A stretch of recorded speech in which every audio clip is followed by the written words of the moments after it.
Kita akan bicara tentang marketing lebih lanjut. Hari ini kita akan membahas tentang bagaimana marketing jika dilaksanakan pada sebuah komunitas.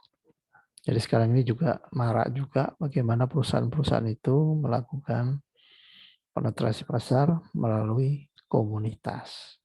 Jadi bisa komunitas ibu-ibu, bisa komunitas aktivitas kegiatan masyarakat seperti panjat tebing, sepedahan dan sebagainya. Nah, komunitas ini luas sekali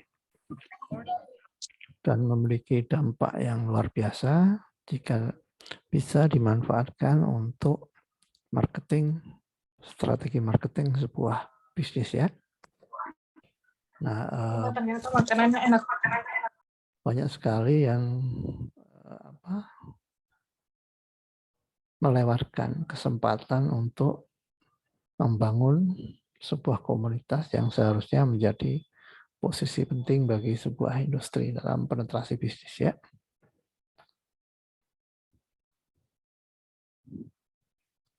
Nah, komunitas ini kalau dalam perusahaan di sebuah industri itu ada bagian khusus ya, namanya Community Development Center.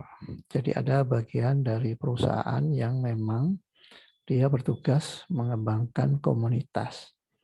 Nah, mereka biasanya membagikan anggaran CSR ya, Corporate Social Responsibility, dan tujuannya apa? Mereka membantu masyarakat untuk sekaligus memasarkan produk-produknya dan juga untuk menumbuhkan ekonomi masyarakat. Jadi kalau dalam teori ekonomi kapitalis itu perusahaan boleh untung tapi masyarakat nggak boleh mati kan, tetap harus memiliki daya beli karena nanti masyarakat yang akan membeli produk-produk dari perusahaan. Konsep CSR ini kemudian dihidupkan dan dikembangkan menjadi sebuah siklus ya. Siklus dari mata rantai perdagangan di mana masyarakat ekonomi harus tumbuh. Nah, bagaimana menumbuhkan ekonomi masyarakat dibantulah dengan program CSR biasanya. Nah, itu dilaksanakan oleh organisasi corporate Community Development Center ya. Namanya CDC-nya. Nah, apa sih organisasi komunitas itu? Komunitas organisasi adalah suatu proses untuk memelihara kesinambungan, ya, memelihara kesinambungan hubungan supaya berlangsung antara kebutuhan-kebutuhan sosial dengan sumber-sumber kejahatan sosial dari suatu masyarakat. Ya. Jadi komunitas itu adalah kumpulan orang yang memiliki kesinambungan kepentingan yang mana itu saling kait-mengait antara satu orang dengan orang lain atau satu bidang dengan bidang yang lain. Nah, divisi komunitas ini dia bekerja adalah untuk dalam rangka membantu masyarakat untuk memperbaiki masyarakat itu ya, misalnya lingkungannya rusak, ada pencemaran alam, ada perlu dibantu untuk menyehatkan bisnisnya, pertaniannya dan sebagainya. Intinya bagaimana masyarakat jadi sehat, berkembang, dan akhirnya masyarakat itu memiliki daya beli yang tinggi. Nah, yang pada akhirnya nantinya akan kembali kepada perusahaan ketika masyarakat itu memiliki daya beli yang tinggi. Nah, masyarakat ini kan bagian penting dari pasar, ya, dari market yang dibutuhkan oleh industri apapun. Nah, kalau masyarakat ini lemah, tentu saja mata rantai perdagangan juga akan lemah. Jadi, dalam teori ekonomi, teori perdagangan, itu masyarakat akan dijaga sustainability-nya, dijaga kesiapannya, kemampuan daya belinya. Jangan sampai masyarakat itu mati. Kalau masyarakat mati, tidak ada kemampuan daya beli, maka perdagangan juga akan berhenti, dan tentu saja sebuah negara juga akan kolap. Nah, sebetulnya disinilah peranan dari Community Development Center. Nah, masyarakat dalam konteks pengembangan dan pengorganisasian diartikan sebagai sebuah tempat bersama, yakni sebuah wilayah geografi yang sama, ya. Jadi kumpulan dari orang-orang di sebuah wilayah geografi yang sama, kira-kira begitu. Bisa di pedesaan, perumahan atau di perkotaan, sehingga objek-objek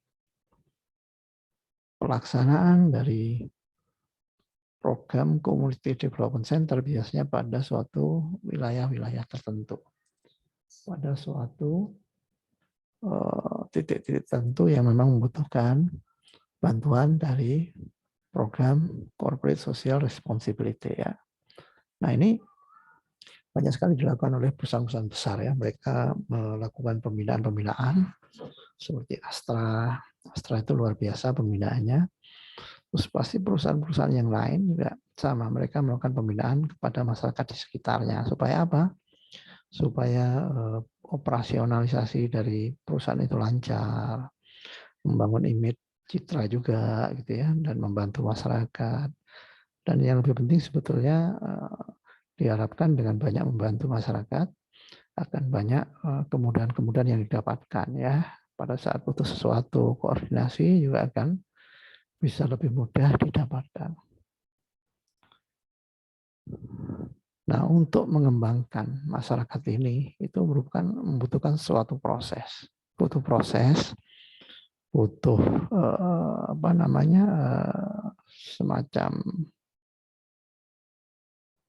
kerja yang harus dilakukan dalam sebuah pengaturan-pengaturan yang sudah ditetapkan, ya. Ada siklus dan paradigma yang berkembang di sana, yang pada intinya adalah bagaimana pola kehidupan masyarakat di situ bisa berkesinambungan, ya, berubah dari satu tahap ke tahap berikutnya yang lebih baik. Nah, sehingga terciptalah masyarakat yang mandiri dengan dibantu program pendanaan, pembinaan dan sebagainya, maka potensi ekonomi masyarakat itu akan tumbuh. Dan setelah tumbuh, akhirnya masyarakat akan memiliki kemampuan daya beli karena standar kehidupannya sudah meningkat. Yang berikutnya, dalam pengembangan masyarakat itu membutuhkan suatu metode, ya, yaitu menitikberatkan pada cara yang dilakukan, yaitu partisipasi masyarakat. Jadi yang dilakukan adalah meningkatkan partisipasi masyarakat dalam sebuah kegiatan ekonomi, kegiatan sosial, dan kegiatan lainnya. Nah, masyarakat yang sudah teraktivasi semacam ini, mereka akan bisa memiliki sebuah karakter yang hidup, karakter yang akan mandiri, karakter yang kuat dan ulet, sehingga secara gradual mereka akan meningkat kualitas hidupnya.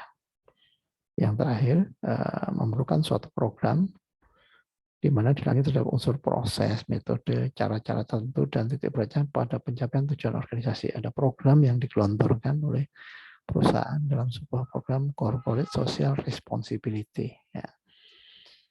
Nah, ini program-program ini memang digelontorkan dalam rangka untuk menjaga keseimbangan, dalam rangka untuk menjaga masyarakat sehingga masyarakat memiliki kehidupan yang layak dan pada akhirnya mereka akan menjadi potensial market bagi perusahaan.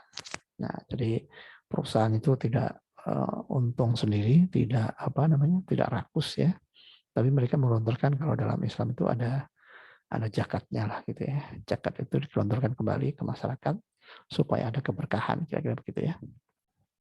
Nah, community development ini juga merupakan suatu gerakan, yaitu usaha untuk memberantas hal-hal yang tidak baik, ya, di masyarakat. Misalnya tadi longsor, pencemaran lingkungan, sanitasi yang tidak baik, atau kondisi ekonominya yang berat, dia butuh pendanaan modal dan sebagainya.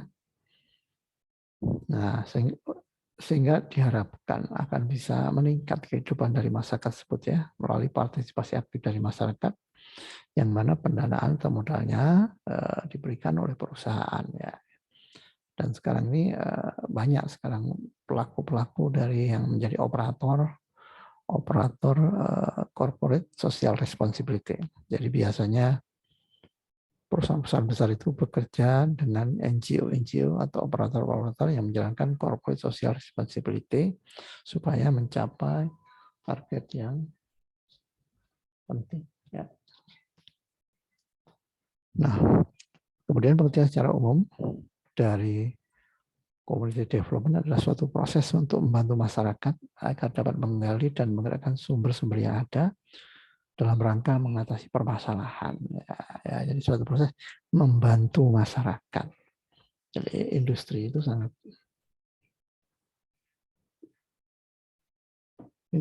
sangat berkepentingan untuk membantu masyarakat karena masyarakat itu akan menjadi pasarnya, menjadi marketnya. Nah, tujuannya apa sih community organizing development ini? Adalah untuk memperbaiki kualitas hidup masyarakat ya melalui pendayagunaan sumber-sumber yang ada sehingga mereka akan tumbuh kemampuannya, kapasitasnya, dan bahkan banyak persoalan-persoalan yang bisa terselesaikan.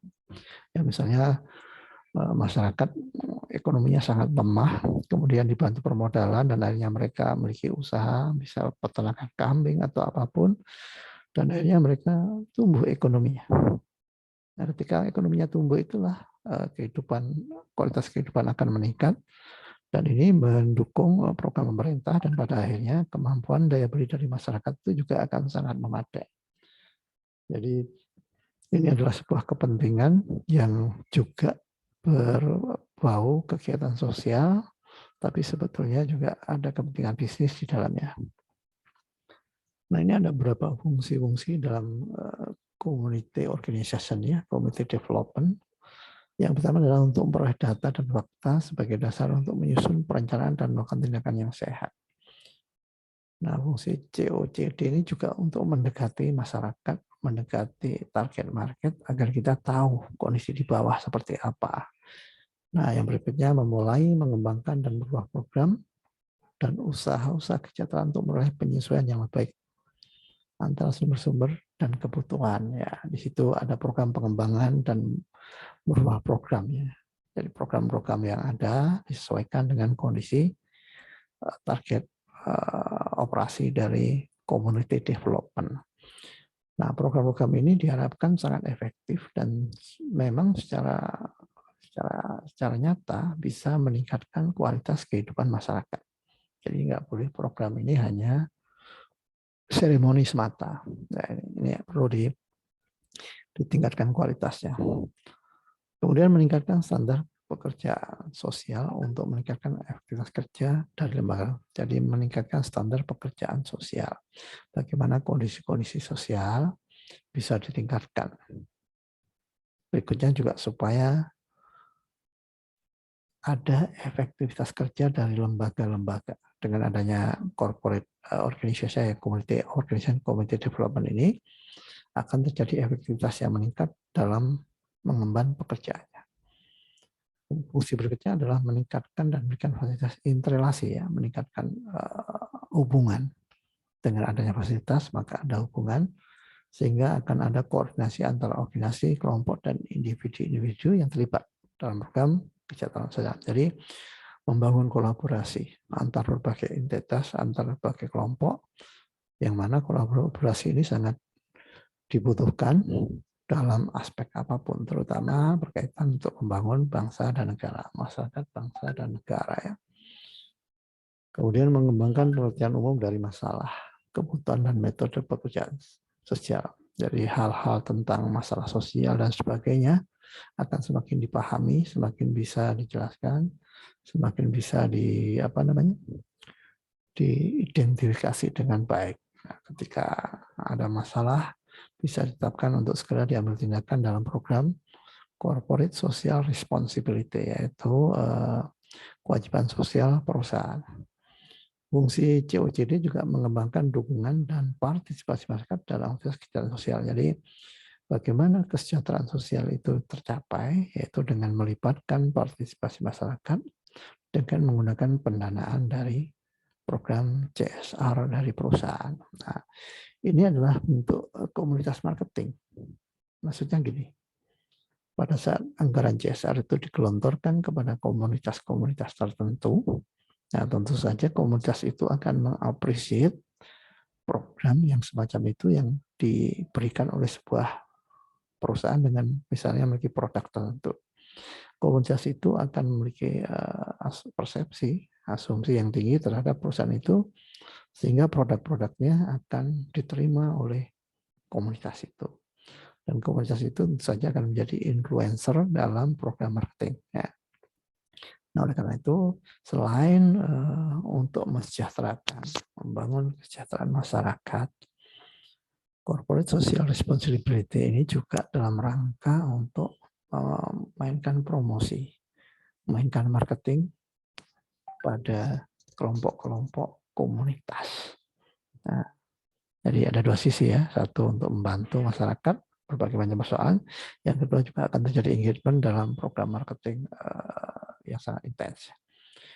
Nah, apa prinsip-prinsip dalam pengorganisasian community marketing ini? Yang pertama adalah keseimbangan, ya, mencari keseimbangan antara hubungan antara kebutuhan dengan sumber yang ada di masyarakat. Jadi seimbang antara kebutuhan dan sumber yang ada di masyarakat. Ya, misalnya masyarakat itu butuh pendanaan untuk menanam buah-buahan misalnya, ya, ada penghijauan. Apakah mereka memiliki lahan yang memadai, yang cukup?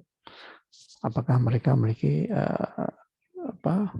sumber daya manusia yang cukup gitu? Nah, itu juga harus dicapai keseimbangannya, nggak boleh timpang karena supaya bisa terlaksana dengan baik. Berikutnya individualisasi, yaitu masyarakat yang satu berbeda dengan masyarakat yang lainnya. Jadi karakternya beda-beda. Kalau karakternya beda-beda, maka kita harus melakukan program yang spesifik untuk masing-masing target sasaran. Tidak bisa disamakan. Nah, disitulah perlunya pendalaman, perlu observasi dan sebagainya, supaya kekhasan dari masing-masing masyarakat bisa ditangkap, dan berikutnya bisa memberikan paket program bantuan yang relevan dengan karakter dari masing-masing kelompok masyarakat tersebut. Yang berikutnya prinsip yang perlu yang ada dalam pengorganisasian pengembangan masyarakat adalah penerimaan. Artinya apa? Masyarakat harus dipandang dan diterima sebagaimana adanya. Jadi kita nggak boleh memaksakan masyarakat itu harus disiplin, masyarakat itu harus tampilnya bagus dan sebagainya, rapi gitu ya. Kalau masyarakatnya mereka masyarakat yang informal, yang cenderung easy going, nah itu tentu saja mereka akan mau menerima program, yang memang sesuai dengan perilaku mereka. Ya, yang selanjutnya ada perguruan sebagai langkah awal untuk kegiatan program. Jadi biasanya ada kegiatan mapping sosial. Kegiatan mapping sosial yang dilakukan oleh perusahaan untuk mengetahui seperti apa karakter dan perilaku dari masyarakat itu ya. Nah, yang berikutnya prinsip yang perlu diperhatikan adalah masalah partisipasi. Jadi siapa komponen-komponen yang nantinya akan berpartisipasi ya dari masyarakat. Kalau kita nyebutnya ada hero-hero ya, pahlawan-pahlawan yang ada di masyarakat, ada tokoh-tokoh di masyarakat yang nanti akan terlibat dalam kegiatan ini, itu harus ada. Kalau tokoh-tokohnya tidak ada, biasanya program ini juga akan akan gagal. Nah, namanya mencari tokoh, menggerakkan orang, masyarakat yang mungkin pendidikannya tidak terlalu tinggi dan gaya hidupnya yang apa adanya, itu tidaklah mudah. Sehingga ini pekerjaan yang cukup rumit, dan kalau dikerjakan sendiri oleh perusahaan itu biasanya agak berat. Makanya oleh karena itu biasanya mereka bekerjasama dengan NGO, dengan LSM yang memang kredibel. Jadi Anda nanti bisa saja bergerak dalam LSM, NGO yang menangani dana-dana CSR dari masyarakat. Dan itu bagian dari marketing dari perusahaan, ya, community marketing. Nah, kemudian harus dipahami bahwa di lapangan itu ada perubahan yang dinamis ya.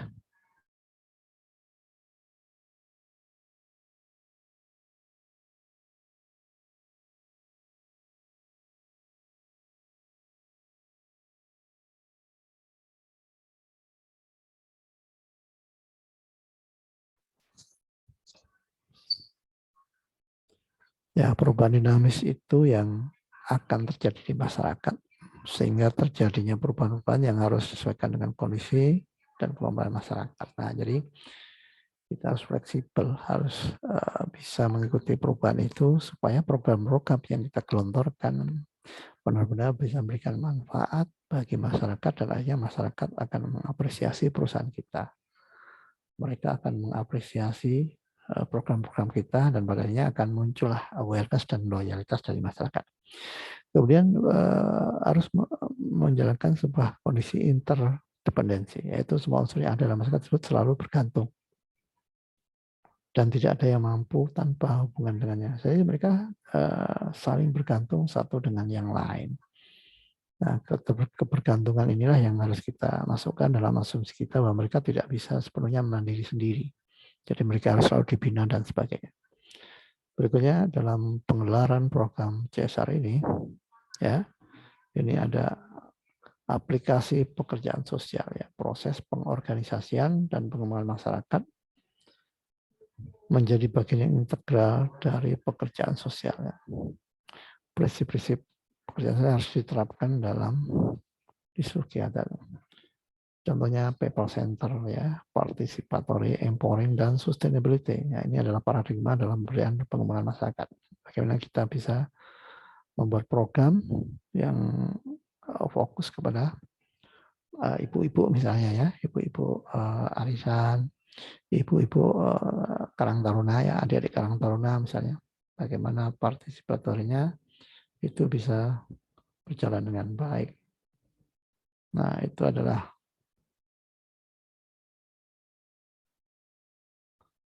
sebuah kondisi yang harus diciptakan, harus dijalankan dengan maksimal.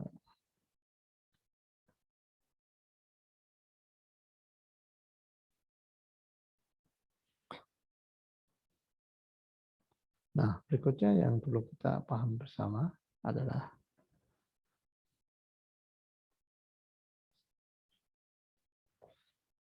ada prinsip-prinsip dalam pengembangan masyarakat. Ya, ini prinsip-prinsip yang cukup penting untuk dilakukan agar program community development ini bisa menghasilkan kualitas yang baik. Ya, yang pertama adalah pengembangan yang terintegrasi. Jadi, maksudnya terintegrasi bagaimana? Pada saat program itu dijalankan, itu akan bisa mensupport berbagai macam proses yang sudah ada di masyarakat itu, atau program yang dijalankan itu bisa saling kait mengait dengan banyak kepentingan. Jadi nggak hanya berjalan sendiri itu saja yang pada akhirnya tidak terlalu memberikan manfaat. Jadi pada saat program itu dimasukkan dalam masyarakat, program itu benar-benar memberikan dampak yang luar biasa.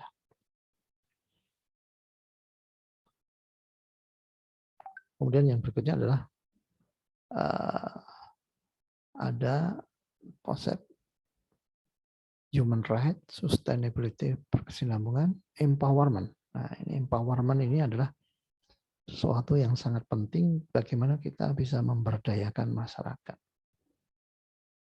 Memberdayakan masyarakat dalam artian dengan kemampuan yang ada, dengan resource yang mereka miliki, bagaimana program community development ini benar-benar bisa berdampak maksimal.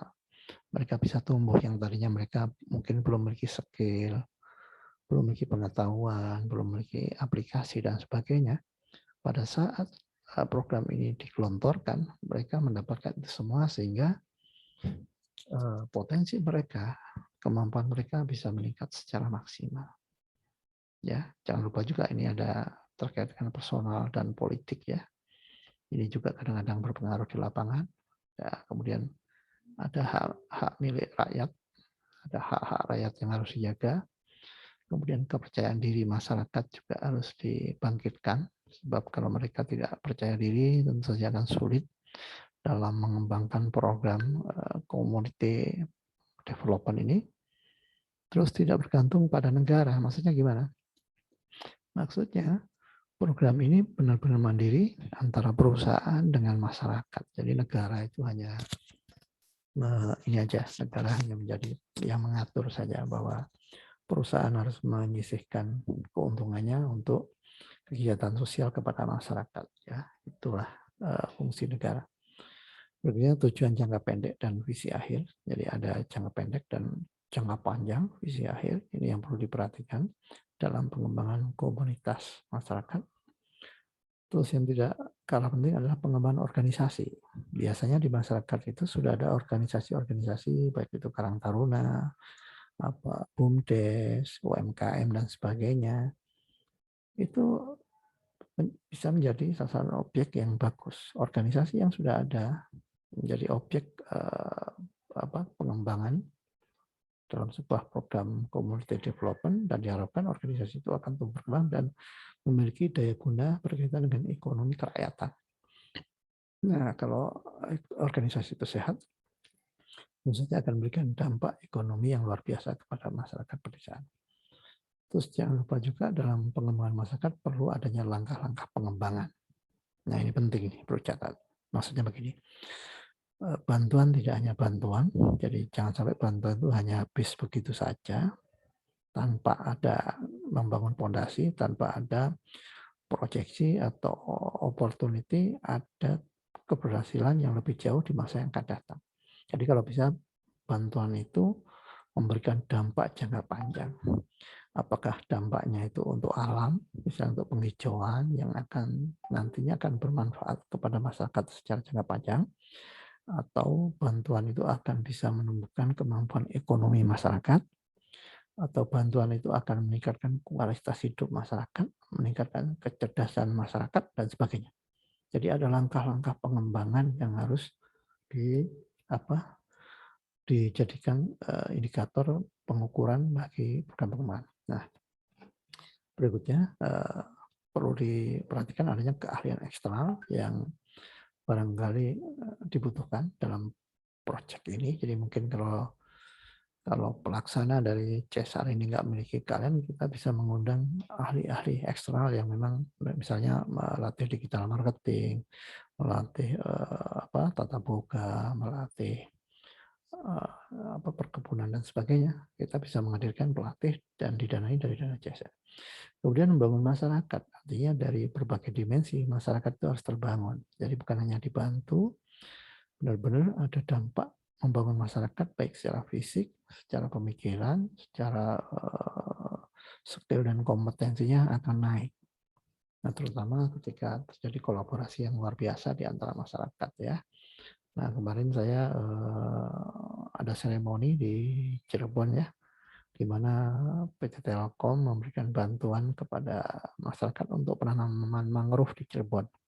Ya, penanaman mangrove, nanti saya share nanti Facebooknya ya, di mana di situ mangrove itu sangat penting untuk ditanam supaya alam tidak rusak, supaya tidak ada abrasi, tidak ada erosi ya. Nah, itu membangun masyarakat ya, masyarakat juga lebih lestari, lebih terjaga lingkungannya. Kemudian ada proses dan hasil. Jadi dalam pengembangan masyarakat ini tidak hanya kita gelontorin dana terus kita biarkan saja, tapi harus ada proses yang jelas dan di ujungnya akan menghasilkan sebuah hasil yang berkualitas. Nah, supaya apa? Supaya terus-menerus terjadi peningkatan karena ada proses yang berkualitas. Nah, dalam pelaksanaan community development ini tentu saja dibutuhkan integritas dari proses ya. Jadi prosesnya harus penuh dengan integritas, tidak boleh main-main, tidak boleh asal, tapi memiliki integritas yang tinggi. Tanpa kekerasan, nggak boleh maksa. Kenapa? Kalau maksa percuma, nanti nggak akan berlanjut. Orang harus penuh dengan keikhlasan, ya. Harus penuh dengan semangat orang. Kalau di kekerasan nanti orangnya tidak mau menjalankan. Karena prinsipnya adalah memberdayakan masyarakat. Kemudian inclusiveness ya, melibatkan semuanya. Ada konsensus juga antara perusahaan yang memberikan CSR dengan objek masyarakat dan NGO yang menjadi operator. Kemudian prinsipnya adalah kerjasama, cooperation. Kemudian menaikkan partisipasi masyarakat. Nah, biasanya yang menjadi ukuran adalah SROI, yaitu SROI itu social of impact, social responsibility of impact. Jadi impact sosialnya itu seberapa jauh, SROI namanya. Kemudian mendefinisikan kebutuhan apa saja yang dibutuhkan oleh masyarakat ya. Nah, dalam pengembangan komunitas ini sebetulnya ujungnya adalah kita ingin memecahkan masalah yang ada di masyarakat. Jadi problem based ya, problem based project. Nah, langkah-langkah dalam memecahkan masalah masyarakat itu ada beberapa langkah. Yang pertama adalah penjajakan terhadap masalah. Ini yang disebut dengan social mapping biasanya, atau kita menyebut dengan situation analysis. Jadi kita menganalisa situasi, bagaimana situasinya, ada resource apa aja, ada problematika apa aja, ada kesulitan apa saja yang dialami oleh suatu kelompok masyarakat. Nah, berikutnya kemudian kita mengumpulkan data itu semua. Jadi pada saat survei, melakukan social mapping, kita mengumpulkan data-data tersebut. Nah, kemudian kita analisa dari data-data yang sudah masuk itu, ada kebutuhan apa saja, ada keinginan apa saja dari masyarakat yang sangat mereka butuhkan, sangat mereka harapkan dengan adanya bantuan CSR itu. Nah, ketika analisa kebutuhan ini cocok dengan kebutuhan, keinginan, dan impian dari masyarakat, tentu saja program ini akan memiliki dampak marketing yang sangat tinggi. Apalagi kalau kemudian di branding, ada seremoni yang mendatangkan tokoh-tokoh nasional gitu ya. Itu akan sangat luar biasa value-nya. Bayangkan, ada perusahaan yang peduli dengan masyarakat di pedesaan ya. Ketika masyarakat itu misalnya dia ekonomi lemah, kehidupannya sulit, dan kemudian dibantu dengan program CSR, dan ternyata pada akhirnya dampaknya adalah masyarakat itu bisa tumbuh ya, bisa bangkit ekonominya dan hidup sejahtera. Itu value promosinya luar biasa. Ada kepedulian, ada mengangkat derajat ya, luar biasa, dari kondisi yang sangat memprihatinkan sampai menjadi kondisi yang sejahtera. Nah, untuk itu dari hasil analisa diperlukan perencanaan yang matang. Jadi orang-orang yang di tim CSR ini adalah orang-orang yang paham dengan problematika masyarakat, dan kemudian juga paham tentang program-program yang bagus untuk pengembangan dan pemberdayaan masyarakat. Nah, kalau tidak ada skill tentang hal ini, saya rasa akan sulit menjadi bagian dalam tim CSR. Nah, perencanaan kemudian dieksekusi ya, dilakukan tindakan harus terrencanakan dengan baik, timnya juga harus yang bagus, kemudian dieksekusi dan dievaluasi. Nah, evaluasi ini akan mengawal berjalannya program itu supaya program itu berjalan dengan baik. Kalau evaluasinya tidak ada, biasanya banyak sering terjadi ini kegiatan CSR atau bantuan-bantuan dari perusahaan ini hanya turun begitu saja tanpa ada evaluasi dan sudah berlangsung bertahun-tahun. Nah, ini sangat disayangkan ya. Harusnya program itu bisa lebih berkualitas. Kemudian langkah-langkah lanjutan yaitu menganalisa masalah baru. Masalah baru itu bisa memang benar-benar baru, dari objek yang baru, atau sebetulnya bisa juga tahapan peningkatan berikutnya apa.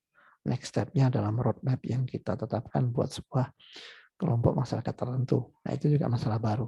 Nah, dari tahapan berikutnya yang ingin dicapai itu, kita bisa menyusun rencana program berikutnya ya, sehingga kemudian kita laksanakan program baru itu, dan berikutnya kita evaluasi. Jadi siklusnya semacam itu ya. Nah, apabila kita mengetahui, memahami siklus semacam ini, tentu saja ini akan membimbing kita, mengarahkan kita, menggait kita agar kita menjalannya dengan tepat dan baik ya.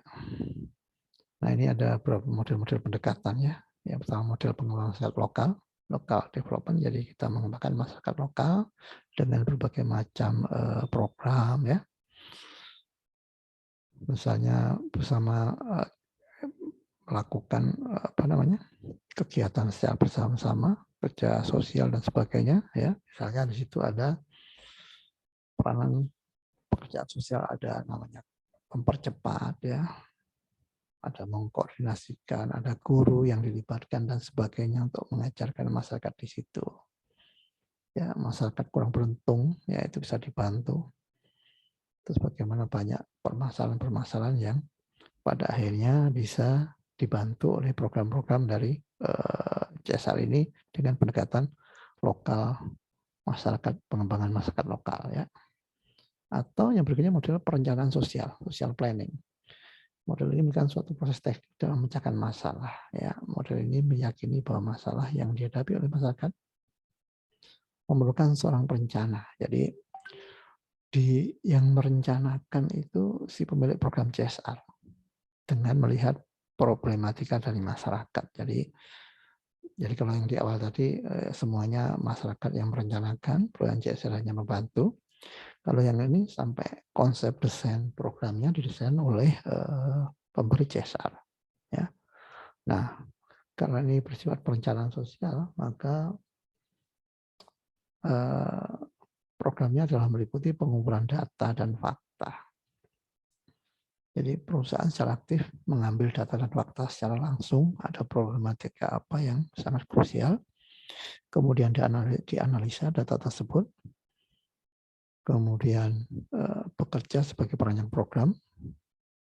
Nah, kalau misalnya butuh tenaga ahli dan sebagainya, akan ya dicari ya untuk bisa mengatasi permasalahan yang dihadapi ya. Nah, berikutnya nanti akhirnya dieksekusi. Nah, itulah kira-kira. Jadi perencanaan sampai eksekusi dan evaluasinya dijalankan oleh perusahaan yang memiliki program CSR. Nah, ini model aksi sosial yang berikutnya ya. Model ini memiliki pandangan bahwa di dalam masyarakat terdapat bagian kelompok yang kurang beruntung ya, yang perlu dibantu. Jadi kayak tindakan emergensi ya, mungkin ada orang kelaparan, kebanjiran, ada yang sangat terbelakang dan sebagainya. Ya, upaya yang dilakukan untuk memperoleh sumber-sumber atau perlakuan yang lebih baik sesuai dengan asas demokrasi dan keadilan. Ada orang yang tidak beruntung ya. Nah, model ini sering digunakan untuk melakukan perubahan pada institusi ekonomi, pasar maupun kebijakan tertentu ya. Ya, untuk bagian-bagian yang memang sangat terdampak oleh kondisi kehidupan saat ini. Nah, ini misalnya marilah kita memajukan ekonomi untuk mengentaskan kemiskinan misalnya gitu ya. Nah, peran-peran hasilnya yaitu aktivis, advokat, agitator, piala, negosiator dan lain sebagainya. Itu model aksi.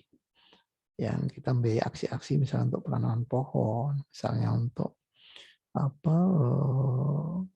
mencegah polusi ya, polusi air laut dan sebagainya. Nah, itu semua adalah bagian-bagian yang program yang bisa diambil dalam peran CSR ya. Baik, keterampilan apa yang harus dimiliki oleh tim dari community development ini? Pertama adalah komunikasi personal. Jadi orang-orang yang terlibat dalam program CSR ini, dalam community development harus pandai berkomunikasi karena akan mendekati masyarakat yang secara ekonomi, secara pendidikan mereka sangat tertinggal. Oleh karena itu, kemampuan komunikasinya harus bagus. Yang berikutnya adalah kemampuan berkelompok. Jadi harus bisa berteman, pandai berteman ya, tidak menyendiri. Karena kita akan menggerakkan masyarakat, jadi kita harus bisa bergaul dengan masyarakat. Yang berikutnya harus memiliki kemampuan untuk membina, ya, mendidik masyarakat. Kenapa? Tujuannya untuk meningkatkan kualitas hidup masyarakat. Nah, kemampuan berikutnya adalah menyusun struktur, ya, membuat organisasi, membangun tim. Ini penting karena program itu harus bisa berhasil dan jalan itu kalau ada teamwork yang bagus. Tanpa teamwork tidak bisa. Nah, oleh karena itu tim dari community development ini harus bisa membuat tim, menyusun struktur dan proses ya dalam masyarakat. Berikutnya kita harus tim harus bisa menulis, melaporkan dan sebagainya untuk catatan, untuk laporan dan sebagainya. Kemudian kemampuan memotivasi, memberi semangat dan aktivitas, mencontohkan dan sebagainya. Nah, bila perlu diundangkan pelatih yang memang berkualitas ya, jangan dipaksakan semuanya dari kita. Kalau memang kita tidak memiliki kemampuan yang bagus ya kita undang pelatih ya. Kemudian menengahi konflik, negosiasi dan sebagainya, representasi, advokasi ya, mengadvokasi misalnya mereka kurang mendapatkan pelayanan kesehatan, misalnya jalannya rusak, kurang diperhatikan oleh Pemda dan sebagainya, bisa dibantu dengan advokasi. misalnya ada bantuan-bantuan dari pemerintah yang mungkin mereka belum dapat, ya itu bisa dibantu advokasi. Kemudian presentasi masyarakat. Jadi tim community development ini harus menjadi wakil dari masyarakat, memahami kesulitan, penderitaan dari masyarakat. Bisa bekerja dengan media supaya apa? Supaya didengarkan, dilihat oleh pemerintah, dan untuk promosi juga. Kalau promosinya bagus, maka program ini juga akan menjadi penguatan bagi perusahaan. Yang lebih penting adalah bagaimana manajemen dan organisasi dijalankan, dan terakhir ada aspek penelitian. Ya, penelitian maksudnya ada analisa, ada namanya penelitian itu menemukan sebuah konsep, sebuah keilmuan yang diterapkan di situ, dan sekaligus melakukan uji coba supaya program dari community development ini bisa terus meningkat kualitasnya. Jadi tidak hanya memberikan bantuan pendanaan saja, tapi benar-benar memberikan manfaat kepada masyarakat, ya. Nah, ini ada beberapa teknik-teknik dalam community development. Yang pertama, kolaborasi, ya, kerjasama dengan berbagai macam entitas. Bisa melakukan implementasi program, capacity building, kita membangun kolaborasi dengan berbagai macam stakeholder. Yang kedua, tadinya adalah kampanye, ya, melakukan edukasi, taktik persuasi, kooptasi, lobbying, dan sebagainya. Kampanye, ya, melakukan pendekatan-pendekatan, merayu, mempengaruhi, dan sebagainya. Atau modelnya kontes. Kontes itu artinya ditampilkan. Jadi kita menampilkan sesuatu untuk mempengaruhi masyarakat di sebuah wilayah tersebut, ya. Terus apa peranan pekerja sosial? Peranan pekerja sosial itu biasanya yang NGO atau mitra dari perusahaan yang menjalankan program CSR itu, ya. Peranannya adalah sebagai fasilitatif, ya, memfasilitasi, ya. Mereka misalnya animasi, ya. Bisa mereka menunjukkan peran, memfasilitasi kebutuhan-kebutuhan untuk presentasi dan sebagainya. Kemudian memediasi, ya, menghubungkan antara perusahaan dengan masyarakat, melakukan negosiasi, mengkomunikasikan dan sebagainya, karena biasanya ada gap psikologis antara orang korporasi dengan masyarakat. Nah, itu butuh para pekerja sosial. Kemudian berikan dukungan untuk program itu agar berhasil membangun konsensus, ya, kesepakatan supaya tidak ada dispute. Kemudian membentuk fasilitasi kelompok-kelompok supaya kelompok tersebut bisa digerakkan. Berikutnya memanfaatkan keterampilan dan sumber daya yang ada. Itulah peran pekerja sosial dan membangun organisasi. Jadi peran pekerja sosial sebagai perantara antara perusahaan dengan objek yang dikembangkan itu sangat strategik dan sangat penting, karena keberhasilan ada di sana, ya. Biasanya masyarakat itu antipati, mereka tidak tahu mereka tidak peduli, ya, tidak tahu menau, dan butuh didekati oleh pekerja sosial. Kemudian peranan edukasional, kalau tadi yang A adalah peranan fasilitatif, kemudian edukasional, menumbuhkan kesadaran dari masyarakat atau bahkan dari perusahaan untuk mau membantu masyarakat, menginformasikan kepada perusahaan ada masyarakat yang membutuhkan, atau menginformasikan kepada masyarakat ada program CSR dari perusahaan. Kemudian mengkonfrontasikan, artinya mengklarifikasi, gitu, ya, supaya tercapai kualitas yang baik. Kemudian ada pelatihan itu melakukan edukasi, pelatihan kepada masyarakat. Berikutnya peranan representasi. Jadi tim NGO itu memperoleh sistem sumber, ya, merepresentasikan masyarakat memiliki sumber atau sumber dana dari perusahaan. Kemudian mengadvokasi sebagai tim advokasi, representasi dari media massa juga, kemudian merepresentasikan hubungan masyarakat, jaringan kerja, dan berbagi pengetahuan dan pengalaman. Ya.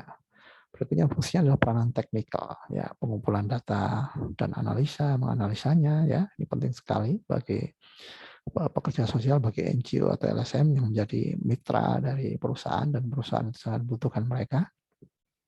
Kemudian penggunaan komputer, presentasi lisan dan tulisan, manajemen, terus kemudian kontrol finansial, ya. Itulah kira-kira community development yang sangat dibutuhkan oleh perusahaan dalam membangun brand, membangun community marketing. Jadi ada peran-peran yang nantinya perusahaan harus bekerjasama dengan pekerja sosial atau LSM. Nah, Anda nanti bisa mengambil peran baik itu sebagai LSM atau Anda menjadi objek yang dibantu oleh perusahaan, gitu, atau nanti Anda menjadi bagian perusahaan yang menggelontorkan dana CSR. Itu tergantung perannya masing-masing. Tapi intinya kuliah hari ini adalah bahwa ada strategi community marketing yang akan sangat efektif bagi perusahaan yang sekarang banyak digalakkan ya. Nah, kalau orang hanya beriklan, kurang engagement-nya kurang, ikatannya kurang. Tapi dengan adanya program namanya community marketing ini, engagement-nya akan lebih kuat sekali. Nah, ini penting ya. Ya, contohnya kalau di kampus ada pengabdian masyarakat lah, kira-kira begitu ya. Pengabdian masyarakat, membantu komunitas-komunitas. Dan sebetulnya tim pengabdian masyarakat kampus itu bisa menggunakan dana CSR dari perusahaan-perusahaan, bisa mengakses. Anda sebagai masyarakat ilmiah tentu saja bisa membuat proposal yang baik yang bisa diajukan ke perusahaan-perusahaan. Nah, itu sangat potensial sekali ya. Nah, saya beberapa kali membina masyarakat menggunakan lembaga NGO mengakses dana-dana dari perusahaan. Oke, mungkin itu materinya. Silakan bila ada yang bertanya, yang belum menulis nama lengkap dan NIM, silakan. Apakah ada yang bertanya?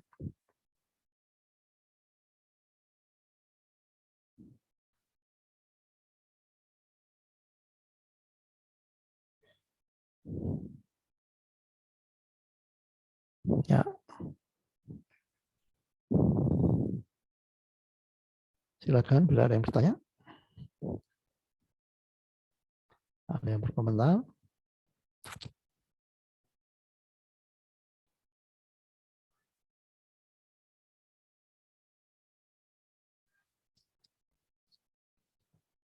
Bila tidak ada, saya akan mencatat ini apa saudara kuliah ini. Intinya dalam kuliah hari ini adalah ada strategi marketing yang namanya community marketing management, yaitu membangun komunitas-komunitas masyarakat yang itu menjadi komunitas yang dibina oleh sebuah perusahaan, di mana itu juga selaras dengan program corporate social responsibility. Ketika perusahaan itu banyak membantu mengembangkan banyak sentra-sentra masyarakat dan persepsi dari masyarakat itu naik, apalagi kalau didukung oleh promosi di media akan sangat viral dan itu akan sangat membangun brand dari perusahaan tersebut, gitu ya. Jadi marketingnya banyak strateginya, tidak hanya personality, tidak hanya digital marketing, tidak hanya konvensional, tapi ada namanya community marketing management. Demikian mungkin kuliah sore hari ini, siang hari ini. Terima kasih. Assalamualaikum warahmatullahi wabarakatuh.